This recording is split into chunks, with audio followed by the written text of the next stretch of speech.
Selamat sore Bu, selamat sore teman-teman. Perkenalkan, nama saya Tridaya Akmumaha, NPM 221920, Prodi Sarjana Kebidanan, tingkat 1A. Baiklah Bu, di sini saya akan menjelaskan antigen dan antibodi. Antigen dan antibodi adalah respon imun prinsip utama. Respon imun yaitu setiap imun harus mampu mengeliminasi mikroba dengan pertahanan awal melalui sistem imun spesifik atau non-spesifik. Kemudian, sel pada sistem imun adaptif atau spesifik mengenai secara spesifik antigen. Kemudian, sistem imun harus mampu membedakan antara sel dan non-sel.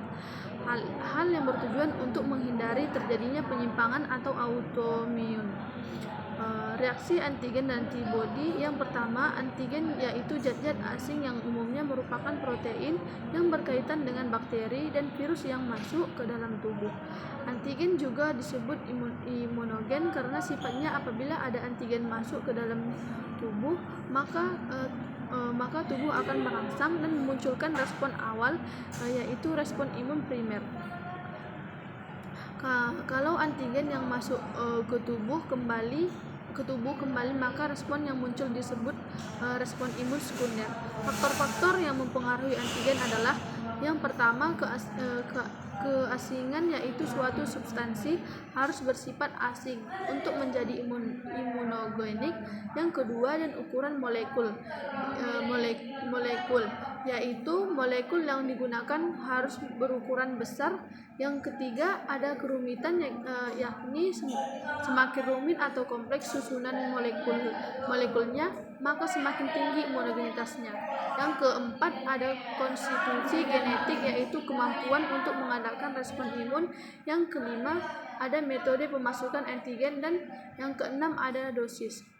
Kemudian antibodi merupakan protein yang berbentuk sebagai respon terhadap antigen yang masuk dalam tubuh dan bereaksi dengan antigen tersebut.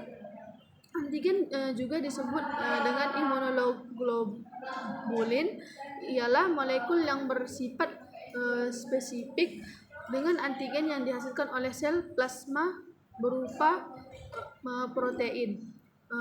Terlarut ke dalam darah ataupun cairan limfe.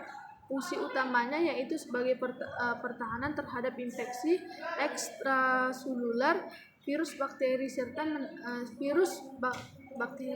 serta menetralkan toksinya. Struktur antibodi tersusun atas yang pertama dan stem ini. Stem ini adalah fragmen yang bisa dikristalisasikan. Yang kedua, ada rem, yaitu fragmen antigen dinding. Terdapat 5 kelas imunoglobulin.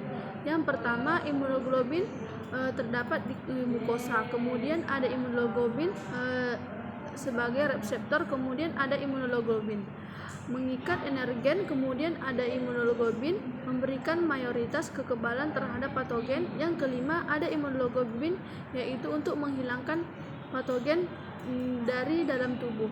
Sekianlah yang dapat saya jelaskan. Terima kasih Bu, terima kasih teman-teman. Selamat sore Bu, selamat sore teman-teman.